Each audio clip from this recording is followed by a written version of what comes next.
मैं हवा हूं।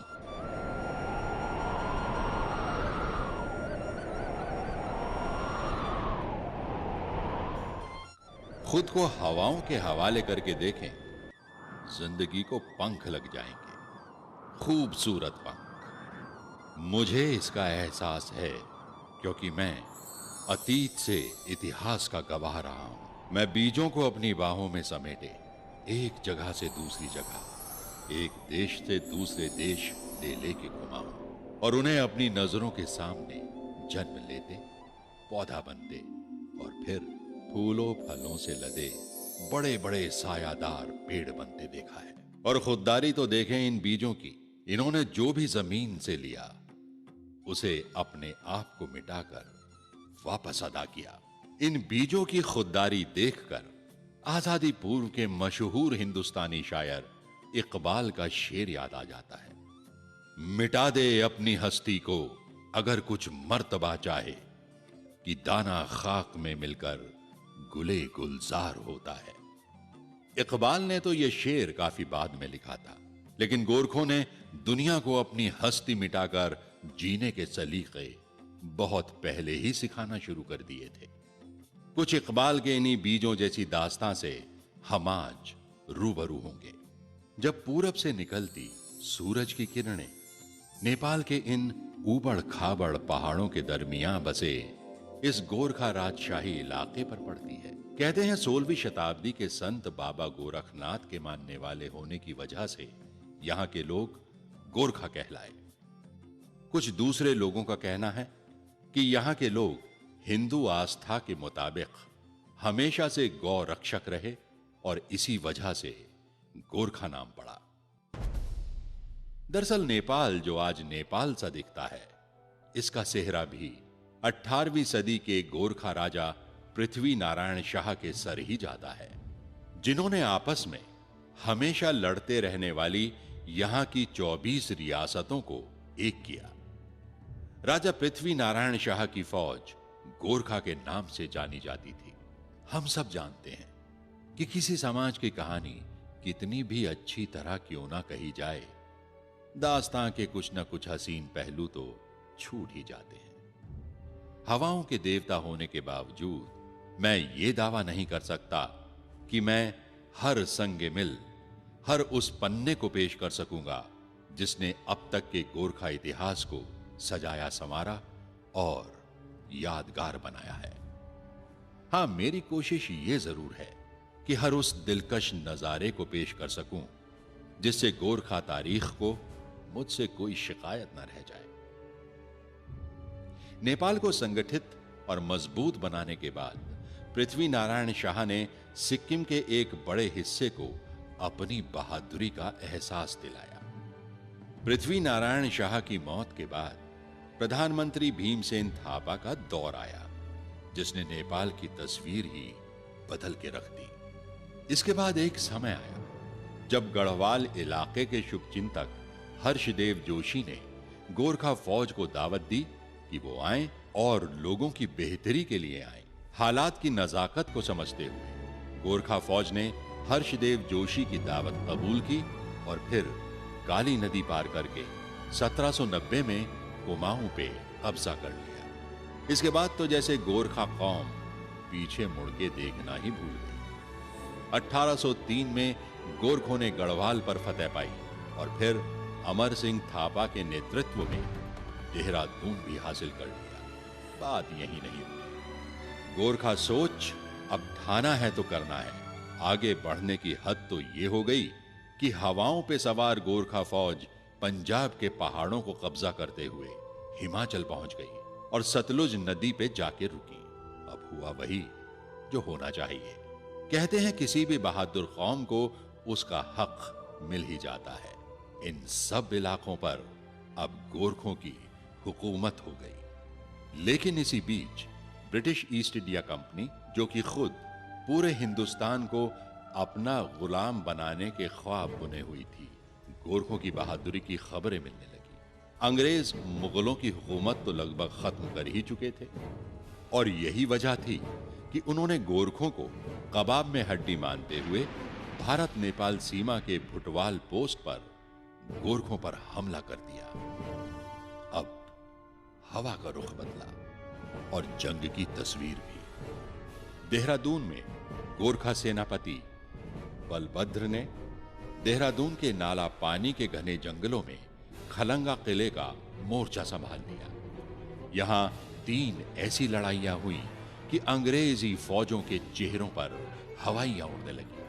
उन्हें हिंदुस्तान में दुश्मन तो बहुत मिले, लेकिन ऐसे कभी नहीं मिले जिसने मैदाने जंग से उनके पैर उखाड़ दिए हों और उन्हें मुंह की खानी पड़ी हो। खैर, गोरखों की कुल जमा फौज 600 लोगों की, ऊपर से घर से हजारों मील दूर, इसलिए किसी मदद की कोई उम्मीद भी नहीं। और हथियारों के नाम पर कुछ बंदूकें, कुछ नेपाली खुखरी और कुछ गुलेले, और वहीं अंग्रेजों की 10,000 लोगों की फौज, घोड़ों और सारे हथियारों और दूसरे साजो सामान के साथ। किसी चीज की कोई कमी नहीं, सिवाय एक चीज के, वो थी जान हथेली पर लेके लड़ने की, जिसकी कमी गोरखों के पास थी ही नहीं। और यही वजह रही कि शुरू में हुई अंग्रेजों की गोलाबारी का गोरखों पर कोई असर नहीं हुआ। रात हुई, गोरखा फौज अलाव जला के उसके पास सो गई, जबकि महिलाएं बच्चों की देखरेख में लगी रहीं। आखिर हवा होना, यह सब मैं देख ही रहा था। अचानक मेरी नजर एक गोरखा पर पड़ी, जो किसी अंग्रेज खबरची को बलभद्र के कैंप में लेकर आया था। आधी रात से ज्यादा का वक्त। मशालजी ने मशाल कुछ इस तरह से पकड़ी हुई थी कि बलभद्र अंग्रेजों की भेजी चिट्ठी पढ़ सके। चिट्ठी पढ़ते पढ़ते बलभद्र के चेहरे का रंग बदलने लगा, कुछ ऐसा रंग कि जैसे कह रहा हो, तुम्हारी ये जुर्रत। बलभद्र ने चिट्ठी पढ़ी, उसके टुकड़े टुकड़े किए और फिर जमीन पर फेंक दिया। मैं इतनी रात में इस तरह का खलल पसंद नहीं करता, और जहां तक हथियार डालने की बात है, तो अपने जनरल से कहना कि गोरखों को जिल्लत की जिंदगी से कहीं ज्यादा इज्जत की मौत पसंद है। और हां, उनसे मुलाकात युद्ध भूमि में होगी। गोरखों का यह बागियाना अंदाज जवां जंग के सितारे के नाम से प्रसिद्ध अंग्रेज कमांडर सर रोलो गिलिस्पी को क्यों पसंद आता? अगला हमला यकीनन बड़ा होना था। हुआ भी यही। चारों तरफ से एक साथ गोरखा फौज पर हमला करने की तैयारी शुरू हो गई। इधर गोरखों को भी खबर लगी, तो उन्होंने पहले ही अंग्रेजों पर हमला कर दिया। गोरखा के गुरिल्ला हमले और आसमानों को चीरते हुए नारे, जय महाकाली, आयो गोरखाली, ने अंग्रेजों को संभलने का मौका ही नहीं दिया। गोरखा खुखरी कुछ यूं चलाते जैसे पेड़ों के पत्ते काटने का काम चल रहा हो। गोरखों के बेखौफ हमले ही अंग्रेज फौज को तितर बितर करने के लिए काफी थे। ऊपर से मरते साथियों को देख अंग्रेज फौजी भागने लगे। अपने ही फौजी भागते देख जनरल गिलेस्पी का पारा 7वें आसमान पर। एक तो ऐसे हमले की उम्मीद नहीं, और फिर फौज की यह बुजदिली, यूं दुम दबा के भागना। जनरल गिलेस्पी ने बंदूक अपने फौजियों पर ही तान दी और फिर बंदूक के सहारे अपनी भागती फौज को रोका और फौरन गोरखों पर पीछे से सीढ़ियां लगा के हमला करने का हुक्म दिया। ये वो जगह थी जहां गोरखा फौज से नहीं बल्कि महिलाओं से उनका सामना हुआ, वो भी कम नहीं। आखिर गोरखों की बेटियां ठहरी। बस अपने बच्चों को अपनी पीठ पीछे बांधा और ऊपर से बड़े बड़े पत्थर फेंकने शुरू कर दिए। गोरखा महिलाओं का यह कदम एक भागती हुई फौज के दोबारा बहादुरी साबित करने की कोशिश के ऊपर भारी पड़ा। अपनी फौज की बुजदिली देखकर गिलेस्पी एक हाथ में तलवार और एक हाथ में पिस्तौल लिए आगे आया, लेकिन तभी बंदूक की एक गोली उसका सर पार कर गई। सिर्फ 60 गज की दूरी पर से चलाई गई गोली गिलेस्पी को धाराशाही करने के लिए काफी थी। अब इसके बाद तो गोलाबारी बंद होनी ही थी। अंग्रेज उल्टे पांव वापस हुए और गोरखा उन्हें देखते रहे। फिर 1 महीने बाद अंग्रेजों की नई फौज नए साजो सामान और हजारों फौजियों के साथ हाजिर हुई। तोप गोला गाड़ी खींचते, हाथियों के झुंड, उनके फौजी झंडे पतझड़ की तेज मौसमी हवाओं में मानो उनकी बहादुरी की कोई नई दास्तां बयां कर रहे। अंग्रेज खलंगा पहाड़ी की तरफ बढ़ रहे थे। उन्होंने अपनी तोपें लगा दी और शुरू हुआ सिलसिला सुबह शाम खलंगा पर गोली बरसाने का।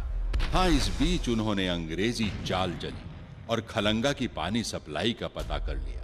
फिर क्या, पानी सप्लाई गोरखों तक पहुंचने से रोक दी गई।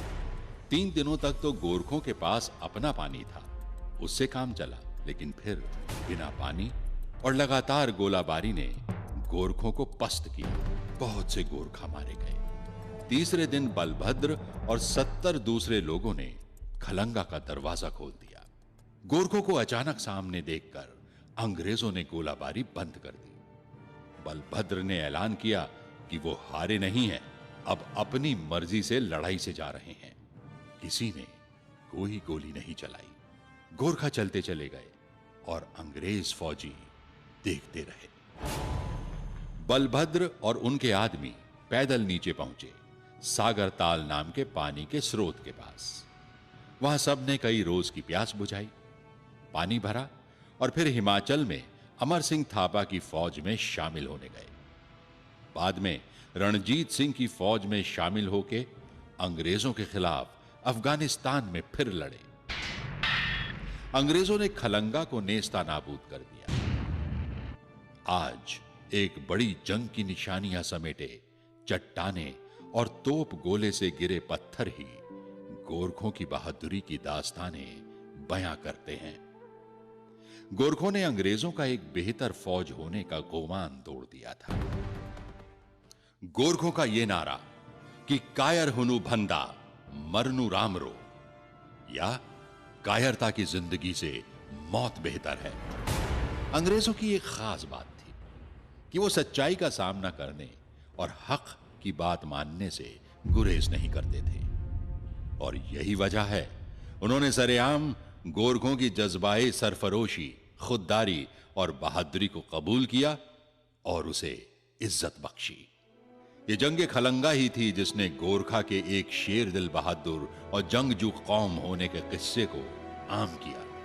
और तो और गोरखों की खुखरी के अजीब गरीब हथियार होने की दास्तानें भी सारी दुनिया में फैल गई। और आज भी पत्थरों की ये 2 स्मृति शिलाएं, एक सर रोलो गिलिस्पी और दूसरा बहादुर दुश्मन बलभद्र और उसकी फौज के नाम, इसी बात की गवाही देते हैं। और हां, यह दुनिया की अकेली स्मृति शिला है जिसे बर्तानिया ने अपने दुश्मन की इज्जत और बहादुरी में बनवाया है। अंग्रेजों से गोरखों का अगला मुकाबला हिमाचल प्रदेश में जनरल अमर सिंह थापा से हुआ। गोरखों की आखिरी घेराबंदी सबाथू के नजदीक मलाऊ में थी।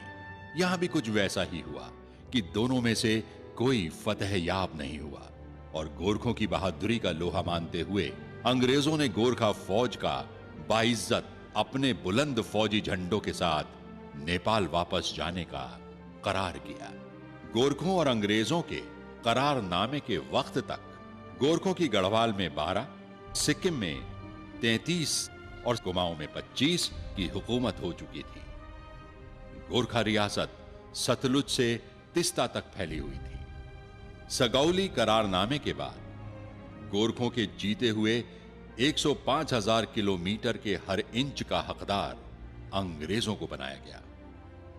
और तो और गोरखों की बहादुरी की इससे बड़ी सनद क्या होगी कि अंग्रेजों ने उनको अपनी गोरखा बटालियन में शामिल करना शुरू कर दिया। और अंग्रेजों के गोरखों पर भरोसे का आलम यह था कि पहले विश्व युद्ध के वक्त गोरखा रेजिमेंट ने